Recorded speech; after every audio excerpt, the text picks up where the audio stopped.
Director generals of military operations স্তরের আলোচনার মাধ্যমে ভারত ও পাকিস্তানের মধ্যে যুদ্ধবিরতির সিদ্ধান্ত ঘোষণার কয়েক ঘন্টার মধ্যেই ফের উত্তেজনা সৃষ্টি করেছে পাকিস্তান।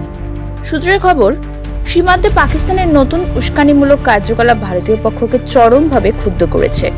পরিস্থিতির গুরুত্ব অনুধাবন করে প্রধানমন্ত্রী নরেন্দ্র মোদী নয়াদিল্লিতে উচ্চ পর্যায়ের জরুরি বৈঠক আহ্বান করেন। এই বৈঠকে উপস্থিত ছিলেন প্রতিরক্ষামন্ত্রী রাজনাথ সিং, পররাষ্ট্রমন্ত্রী এস জয়শঙ্কর, জাতীয় নিরাপত্তা উপদেষ্টা অজিত ডোভাল এবং ভারতীয় সেনাবাহিনীর শীর্ষ কমান্ডোরা।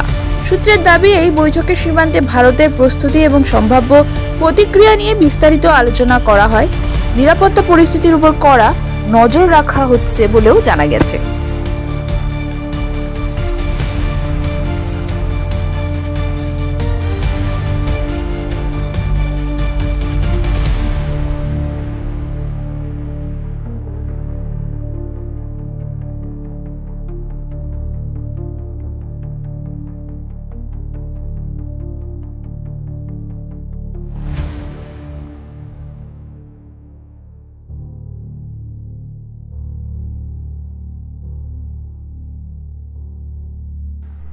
নতুন আপডেট পেতে সাবস্ক্রাইব করুন নিউজ আপ।